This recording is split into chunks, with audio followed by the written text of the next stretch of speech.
ವಂದನಾ ಚಿನ್ನು YouTube ಚಾನಲ್ಗೆ ಸ್ವಾಗತ ಸುಸ್ವಾಗತ. ಇವತ್ತಿನ ವಿಡಿಯೋದ ವಿಶೇಷ ಏನಪ್ಪಾ ಅಂತಂದ್ರೆ, ರೇಷನ್ ಕಾರ್ಡ್ ಇರುವಂಥ ಮಹಿಳೆಯರಿಗೆ ಕೇಂದ್ರ ಸರ್ಕಾರದ ಕಡೆಯಿಂದ 6,000 ರೂಪಾಯಿಯನ್ನು ಕೊಡ್ತಿದ್ದಾರೆ. ಹಾಗಾದರೆ ಈ ಅರ್ಜಿಯನ್ನು ಹೇಗೆ ಸಲ್ಲಿಸಬೇಕು, ಎಲ್ಲಿ ಸಲ್ಲಿಸಬೇಕು ಅಂತ ನಾನು ಈ ವಿಡಿಯೋದಲ್ಲಿ ಹೇಳ್ತಾ ಹೋಗ್ತೀನಿ. ಹಾಗಾಗಿ ಈ ವಿಡಿಯೋನ ತಪ್ಪದೇ ಎಲ್ಲೂ ಸ್ಕಿಪ್ ಮಾಡದೆ ನೋಡಿ. ನೀವೇನಾದರೂ ನನ್ನ ಚಾನಲನ್ನು ಮೊದಲ ಬಾರಿಗೆ ಭೇಟಿ ನೀಡ್ತಿದ್ರೆ ಕೆಳಗಡೆ ಕಾಣುವಂಥ ಸಬ್ಸ್ಕ್ರೈಬ್ ಬಟನನ್ನು ಒತ್ತಿ ಆಲ್ ಅಂತ ಒತ್ತೋದನ್ನು ಮರಿಬೇಡಿ.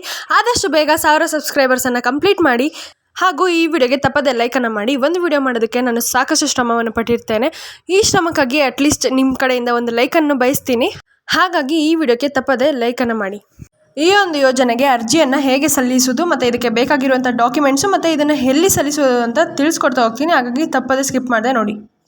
ಇನ್ನು ಈ ಯೋಜನೆಗೆ ನೀವು ಎಲ್ಲಿ ಹೋಗಿ ಅರ್ಜಿ ಸಲ್ಲಿಸಬೇಕಾಗಿರುತ್ತೆ ಅಂತಂದರೆ, ಕರ್ನಾಟಕ ಒನ್, ಬಾಬೂಜಿ ಸೇವಾ ಕೇಂದ್ರ ಹಾಗೂ ಗ್ರಾಮ ಒನ್, ನೀವು ಇಲ್ಲಿ ಹೋಗಿ ಅರ್ಜಿಯನ್ನು ಸಲ್ಲಿಸಬಹುದಾಗಿರುತ್ತೆ.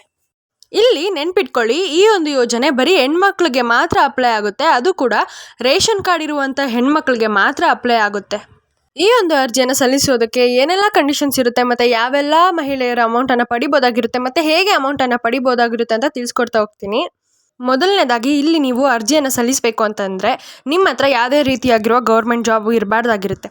ಇನ್ನು ಡಾಕ್ಯುಮೆಂಟ್ಸ್ ವಿಚಾರಕ್ಕೆ ಬರೋದಾದರೆ, ನಿಮ್ಮ ಹತ್ರ ರೇಷನ್ ಕಾರ್ಡ್ ಅಂತೂ ಮಸ್ಟ್ ಆ್ಯಂಡ್ ಶುಡ್ ಇರಲೇಬೇಕಾಗಿರುತ್ತೆ. ಅದು APL ಇಲ್ಲ BPL ಯಾವುದಾದ್ರೂ ನಡೆಯುತ್ತೆ. ಜೊತೆಗೆ ನಿಮ್ಮ ಒಂದು ಆಧಾರ್ ಕಾರ್ಡ್ ಇರಬೇಕಾಗಿರುತ್ತೆ. ಜೊತೆಗೆ ನಿಮ್ಮದೊಂದು ಪಾಸ್ಪೋರ್ಟ್ ಸೈಜ್ ಫೋಟೋ ಬೇಕಾಗಿರುತ್ತೆ. ಜೊತೆಗೆ ನಿಮ್ಮ ಒಂದು ಬ್ಯಾಂಕ್ ಅಕೌಂಟ್ ಬೇಕಾಗಿರುತ್ತೆ. ಅದ್ರ ಪಾಸ್ಬುಕ್ದು ಜೆರಾಕ್ಸ್ ಕಾಪಿ ಒಂದು ಬೇಕಾಗಿರುತ್ತೆ. ಇನ್ನು ಈ ಒಂದು ಯೋಜನೆಗೆ ಯಾವುದೇ ಲಾಸ್ಟ್ ಡೇಟ್ ಆಗಲಿ ಇರೋದಿಲ್ಲ. ಮತ್ತು ಈ ಯೋಜನೆಯ ಹೆಸರು ಬಂದ್ಬಿಟ್ಟು ಮಾತೃವಂದನಾ ಯೋಜನೆ ಅಂತ. ಈ ಒಂದು ಯೋಜನೆಗೆ ಮಹಿಳೆಯರು ಮಾತ್ರ ಎಲಿಜಿಬಲ್ ಆಗಿರ್ತಾರೆ. ಅದು ಯಾರು ಅಂತಂದರೆ ಪ್ರೆಗ್ನೆಂಟ್ ವುಮೆನ್ಸ್ ಮಾತ್ರ. ಇನ್ನು ಎಕ್ಸ್ಟ್ರಾ ಡಾಕ್ಯುಮೆಂಟ್ಸ್ ಏನಾದರೂ ಬೇಕಂತಂದರೆ ತಾಯಿ ಕಾರ್ಡ್ ಬೇಕಾಗಿರುತ್ತೆ. ಅದಾದಮೇಲೆ ಅವ್ರ ಗಂಡಂದೊಂದು ಆಧಾರ್ ಕಾರ್ಡ್ ಬೇಕಾಗಿರುತ್ತೆ. ಈ ವಿಡಿಯೋವನ್ನು ರೇಷನ್ ಕಾರ್ಡ್ ಇರುವಂಥ ಮಹಿಳೆಯರಿಗೆ ಶೇರ್ ಮಾಡಿ. ಇವತ್ತು ಇಲ್ಲ ನಾಳೆ ಉಪಯೋಗ ಆಗೇ ಆಗುತ್ತೆ. ಈ ಒಂದು ವಿಡಿಯೋ ನಿಮಗೆ ಇಷ್ಟ ಆಗಿದ್ದರೆ ಲೈಕ್ ಮಾಡಿ, ಸಬ್ಸ್ಕ್ರೈಬ್ ಮಾಡಿ ಮತ್ತು ಬೆಲ್ ಬಟನನ್ನು ಒತ್ತೋದನ್ನು ಮರಿಬೇಡಿ. ಧನ್ಯವಾದಗಳು.